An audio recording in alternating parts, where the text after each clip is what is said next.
Imagine this. Imagine that you're sitting in your car, engine off, hands on the wheel. You just checked your bank app. Again, you're making more money than ever, on paper, way more, and yet your chest feels tight, same tight, maybe worse.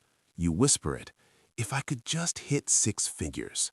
Look, 5 years ago, you were broke, 40-something thousand, tiny apartment, used Honda, plastic furniture. You remember that version of you, hungry, hopeful. You used to think 70 grand fixes everything. Fast forward, you did it. Promotions, late nights, career glow up.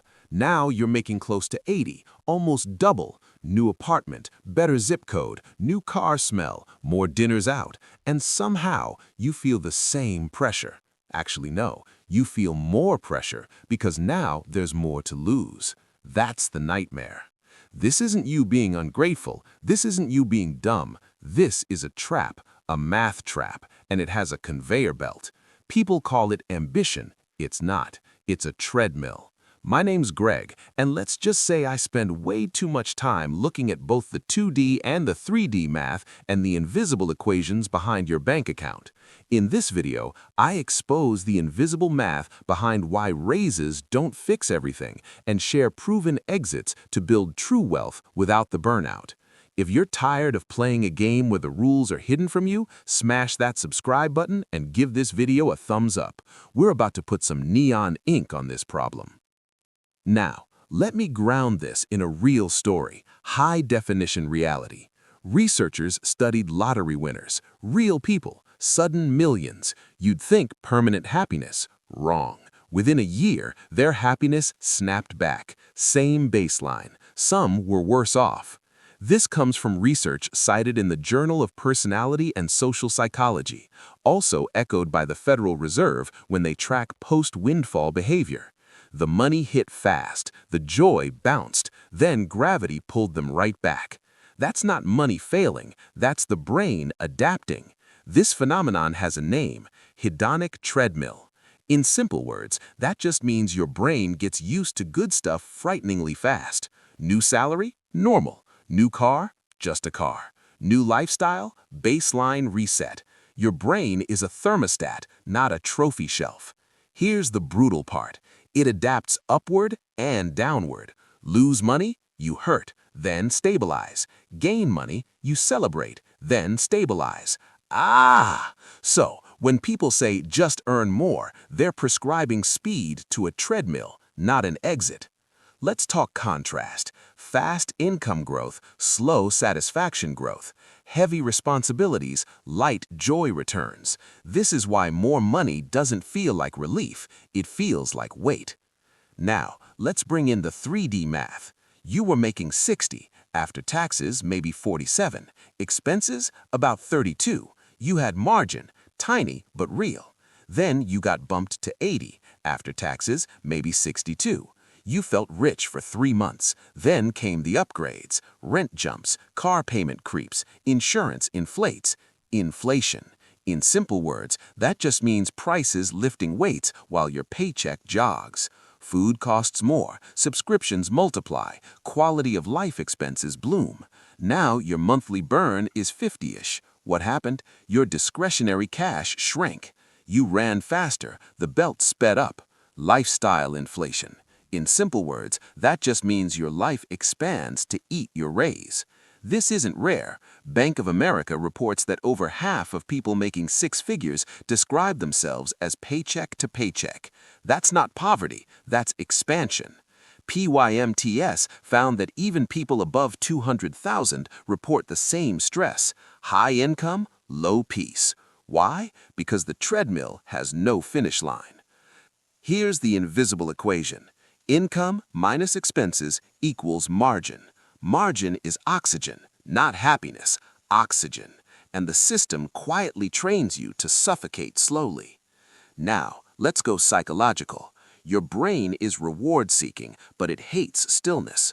The dopamine hit comes from change, not possession. So raises feel good, briefly. Then your brain asks, what's next? This is called hedonic adaptation. In simple words, that just means your brain updates its expectations like software. Every upgrade becomes the new normal. That $80,000 life, your brain now defends it. Any threat feels terrifying.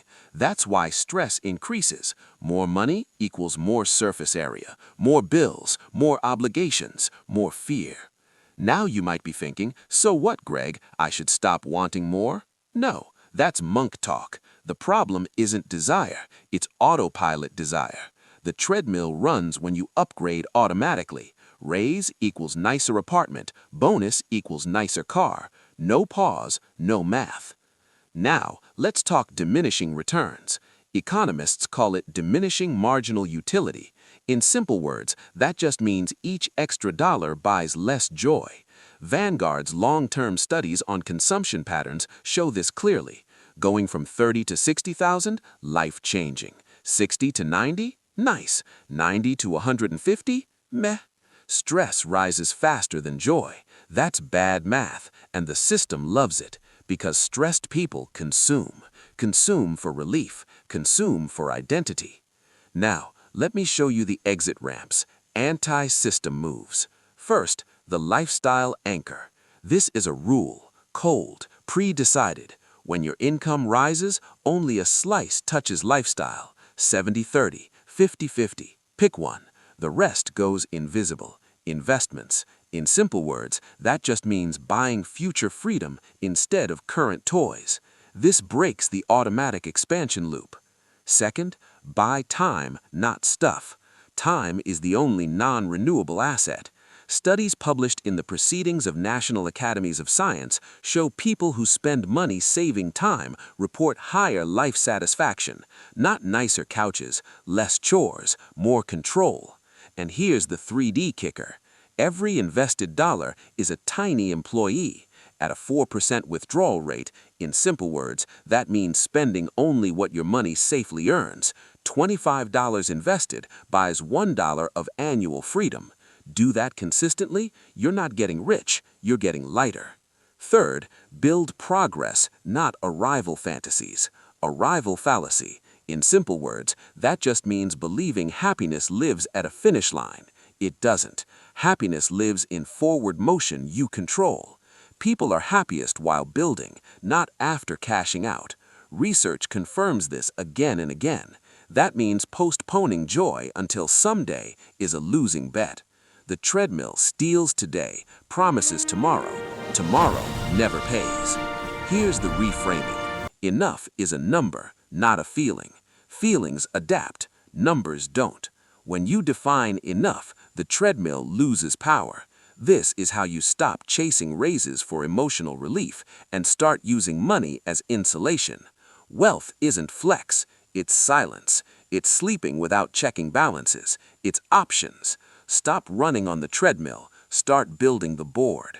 The board has depth, choices, angles. Most people never see it. If you're still here, you're already stepping sideways. Think about where your last raise went. Really think. That awareness, that's friction on the belt, and friction slows the machine.